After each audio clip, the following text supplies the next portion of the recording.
మధ్య కాలంలో కొంతమంది తీరు చూస్తుంటే మాత్రం సంబంధం లేనట్లుగా ఉంటుంది. అది ఏ విషయంలోనైనా సరే ఒక న్యాయం అనేది లేకుండా ప్రవర్తిస్తూ ఉంటారు. ఇంకా దానికి తోడుగా వారికి మరొకరు సపోర్ట్ ఉండడం. ఇప్పుడు ఇదంతా చెప్పడానికి కారణం ఒక మహిళ. అదేనండోయ్, కర్ణాటకలో విడాకులు తీసుకున్న భర్త నుండి 6 లక్షల రూపాయలు భరణం అడిగిన భార్య గురించి.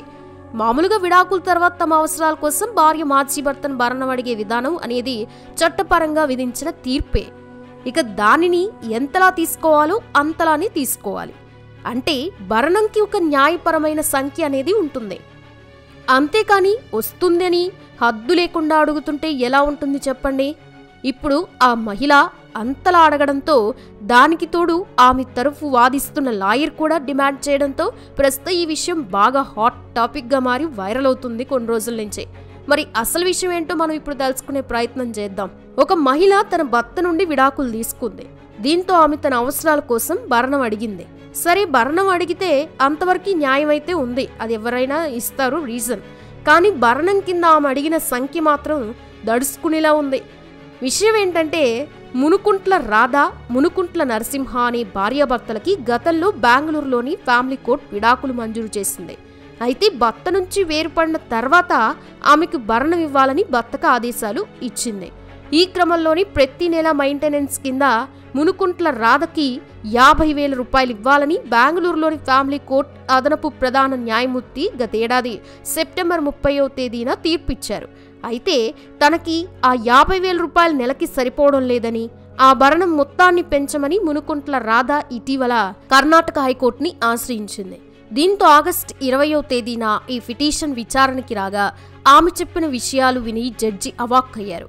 అంటే ఆ భరణం కింద రాధ ఎంత అడిగిందో అది మాత్రం చాలా వరకు అన్యాయం అని చెప్పాలి. అంటే నెలకి తన మాజీ భర్త 6,16,300 రూపాయలు ఇవ్వాలని కోర్టులో డిమాండ్ చేసింది. అసలు ఇది ఎంతవరకు న్యాయమో మీరే ఆలోచించండి. ఇక ఆమె ఎంత డిమాండ్ చేయడంతో దెబ్బకు జడ్జి ఫ్యూజులు ఎగిరిపోయాయని చెప్పాలి. ఇక జడ్జి ఎవరో కాదు, మన తెలుగు రాష్ట్రంకి చెందిన కన్నెగంటి లలిత. ఇప్పుడు ఆమె కర్ణాటక హైకోర్టులో జస్టిస్గా బాధ్యతలు మోస్తుంది. ఇక ఆ మహిళ అడిగిన భరణంకి జడ్జి లలిత గారు మాత్రమే కాదు, ఈ విషయం తెలిసిన ప్రతి ఒక్కరూ షాక్ అయ్యారు. అసలు ఇలా డిమాండ్ చేయడం ఏంటి అని అందరూ ఆశ్చర్యపోతున్నారు. జస్టిస్ లలిత మాత్రం ఆ భరణం గురించి చూసిన వెంటనే ఒక రేంజ్లో ఫైర్ అయింది. ఇది కోర్టు అనుకుంటున్నారా లేదా ఇంకేదైనా అనుకుంటున్నారా? అసలు ఇలా అడగడం ఏంటి అని, అసలు మీకు చట్టం గురించి తెలుసా అని గట్టిగా గదిమి ప్రశ్నించింది. అంతేకాదు, మీరెంత అడిగితే అంత ఇవ్వడానికి ఇక్కడ చట్టమేం లేదు కాబట్టి న్యాయపరమైన సంఖ్యతో రండి అంటూ ఫైర్ అయిన వీడియో ప్రస్తుతం అయితే సోషల్ మీడియాలో బాగా వైరల్ అవుతుంది. దీంతో విడాకులు తీసుకున్న తర్వాత కూడా పాపం తన మాజీ భర్తను టార్చర్ చేద్దామని ఫిక్స్ అయిందని నెటిజన్స్ రకరకాలుగా కామెంట్స్ చేస్తూ ఉన్నారు. కానీ నిజానికి ఆమె అంత భరణం అడగడం మాత్రం సరైంది కాదు.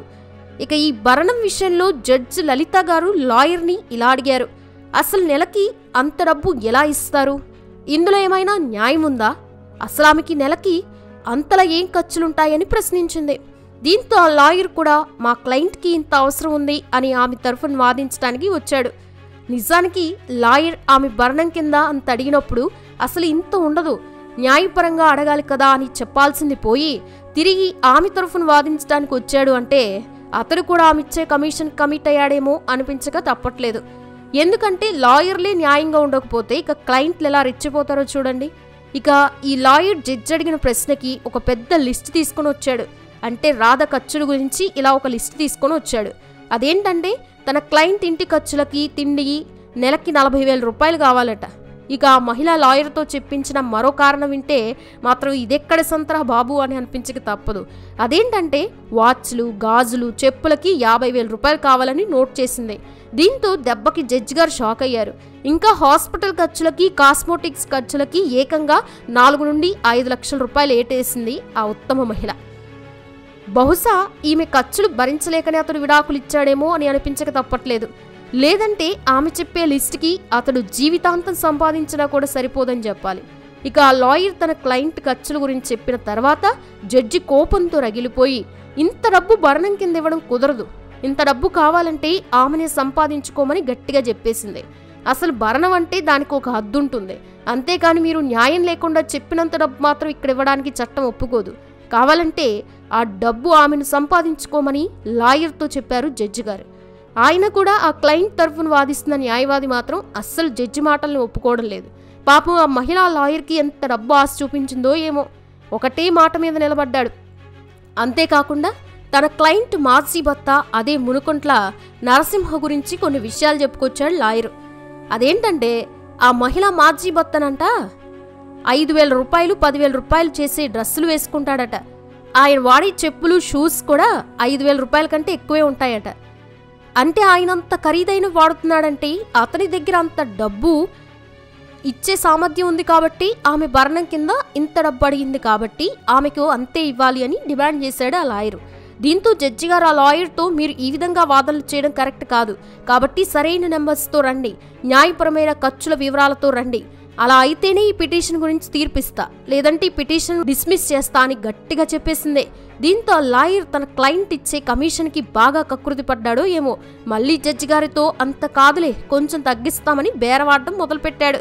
ఇక వెంటనే ఫైర్ అయిన జడ్జి గారు, అసలు ఇది కోర్ట్ అనుకుంటున్నావా లేదా ఇంకేదైనా మార్కెట్ అనుకుంటున్నావా, అసలు ఈ బేరాలేంటి బాబు అంటూ ఇప్పటికీ ఇదే చెప్తున్నా, సరైన నెంబర్తో రండి లేదంటే డిస్మిస్ చేస్తాను అని మరో ఛాన్స్ ఇచ్చిందే. అయినా కూడా అతడు బుద్ధి మారకపోవడంతో జడ్జి గారు పిటిషన్ను డిస్మిస్ చేశారు.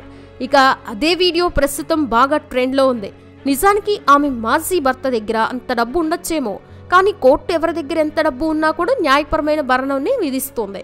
ఎందుకంటే విడాకులు అనేవి బాగా డబ్బున్న వాళ్లే కాదు, పేద కుటుంబంలో కూడా జరుగుతూ ఉంటాయి. నిజానికి విడాకులకి డబ్బున్న వాళ్ళు డబ్బు లేని వాళ్ళని తేడా లేదు.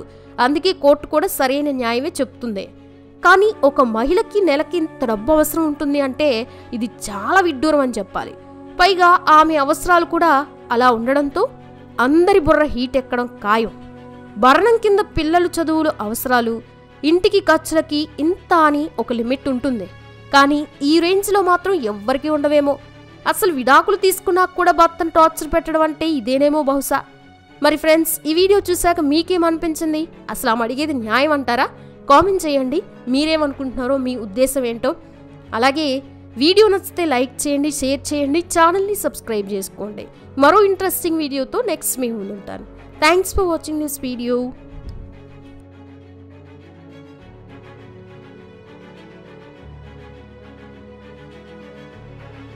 My lord, in order to show the actual picture, my duty also. No, please don't tell the court that this is all a person requires. 6,16,300 per month. Does anybody spend this much? A single lady for herself? Oh, if she wants to spend, let her earn. Not on the husband. Please tell your client. What is this? You have no other responsibility of the family. You don't have to take care of the children. You want for yourself. You say, I want 6,16,000. That's not the purport of Section 24.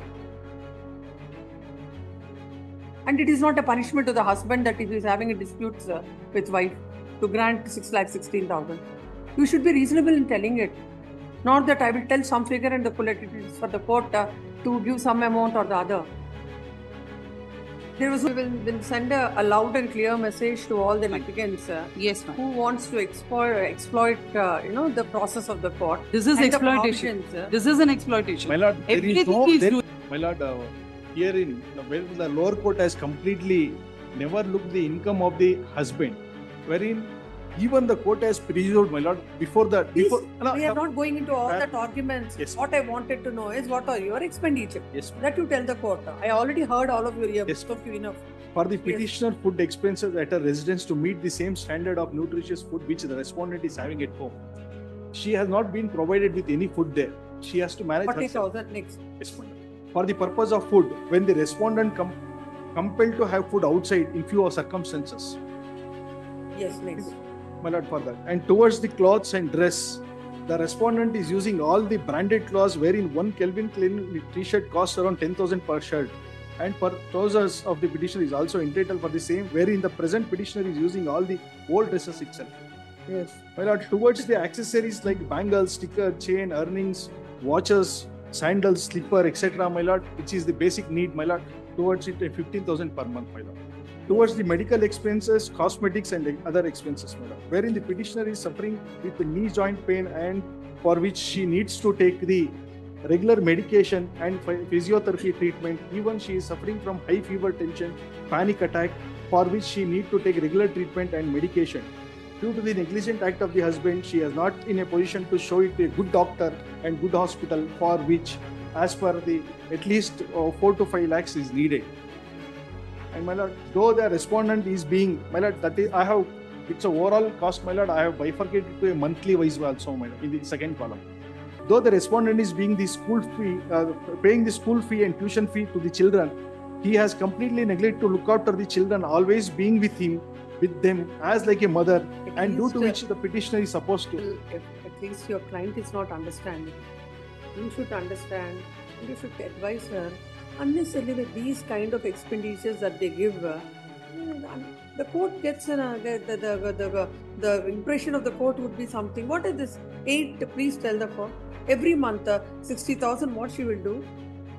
My lord, wherein, my lord, this is the humble request before the court. Will leave to lordship to decide on this. Reasonably, you should tell. Allah. Not about I will. It is like a bargaining. Like you will give 5 lakhs, 6 lakhs, and the court will, okay, let me give 1 lakh to the. Not the way. You should come before the court with the actual figures. What are all this? Oh my lord, wherein I have categorically categorized that these are the needed for her commitment, my lord. And my lord, she is possessing with the loan also, wherein she has to repay that. At that I have produced the document also, gold loan toondiradirbodhu, other loan and other hand loans which she has managed and which is deposited to her bank statement by the mother. You want 6,16,300 per month. Per month as expenses.